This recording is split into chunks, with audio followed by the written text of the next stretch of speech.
प्रधानमंत्री नरेंद्र मोदी के जापान दौरे के दौरान जारी संयुक्त बयान में इस साल के अंत में भारत में होने वाले क्वाड लीडर्स सम्मेलन का औपचारिक तौर पर ऐलान भी कर दिया गया है।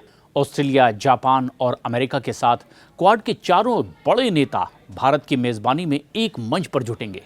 कूटनीतिक हलकों में इसे भारत की बढ़ती ताकत और नेतृत्व क्षमता का एक बड़ा संकेत भी माना जा रहा है। इस सम्मेलन पर नजरें खास तौर पर अमेरिका के राष्ट्रपति डोनाल्ड ट्रंप की होगी। इनकी मौजूदगी पर होगी क्योंकि उनके कार्यकाल में शुरू हुआ टैरिफ वार क्वाड की चर्चा को और ज़्यादा अहम बना देगा। भारत पहली बार इतने बड़े पैमाने पर क्वाड लीडर्स समिट की मेज़बानी कर रहा है। संयुक्त बयान में भारत और जापान दोनों ने कहा कि क्वाड अब सिर्फ एक बातचीत का मंच नहीं बल्कि क्षेत्रीय स्थिरता का अहम स्तंभ बन चुका है। मोदी और जापानी प्रधानमंत्री ने साफ संकेत दे दिए कि हिंद प्रशांत क्षेत्र की राजनीति और सुरक्षा भारत की अहम भूमिका इसमें होगी, निर्णायक भूमिका होगी। दोनों प्रधानमंत्रियों ने स्वतंत्र और खुले हिंद प्रशांत की अवधारणा को भी मजबूत करने का संकल्प दोहराया है। भारत और जापान का मानना है कि इस क्षेत्र में शांति और स्थिरता तभी संभव है जब समुद्री मार्ग सुरक्षित रहे और किसी भी तरह की एकतरफा आक्रामक कार्रवाई को रोका जा सके। वहीं इस सम्मेलन से भारत के कूटनीतिक दबदबे में और ज़्यादा बढ़ोतरी होगी। क्वाड लीडर्स सम्मेलन में अमेरिका का प्रतिनिधित्व डोनाल्ड ट्रंप करेंगे और ट्रंप के कार्यकाल के दौरान भारत और अमेरिका के बीच टैरिफ वार ने एक बार फिर दोनों देशों के रिश्तों में खटास पैदा की।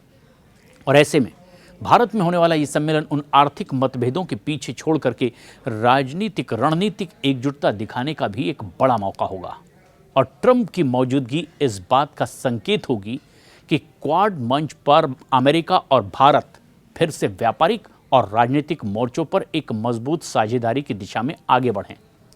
भारत और जापान ने संयुक्त बयान में दक्षिण चीन सागर और पूर्वी चीन सागर की स्थिति को लेकर भी बहुत गहरी चिंता जाहिर की है और दोनों नेताओं ने कहा कि कोई भी कदम जो कि नौवहन की स्वतंत्रता या फिर उड़ान की सुरक्षा को प्रभावित करे उसे स्वीकार कदापि नहीं किया जा सकता। और ख़ास तौर पर तो विवादित क्षेत्रों के सैन्यीकरण को लेकर के दोनों देशों ने मिलकर के चीन को इनडायरेक्टली ये संदेश भी दे दिया है। सम्मेलन में केवल सुरक्षा और रणनीति ही नहीं बल्कि आर्थिक विकास और समृद्धि भी बहुत ही अहम एजेंडे रहेंगे। भारत और जापान ने कहा कि हिंद प्रशांत क्षेत्र के देशों को अब ठोस लाभ पहुंचाने के लिए व्यावहारिक प्रोजेक्ट्स शुरू कर देना चाहिए और ये बहुत ज़रूरी है।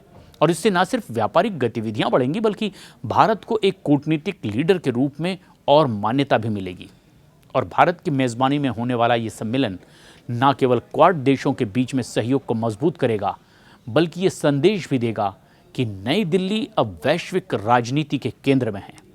सुरक्षा, रणनीति और आर्थिक सहयोग तीनों मोर्चों पर भारत की सक्रियता इंडो पैसिफिक को एक नई दिशा देगी और यही वजह है कि कूटनीतिक हलकों में इसे भारत की धाक जमाने का एक बहुत बड़ा मंच भी माना जा रहा है।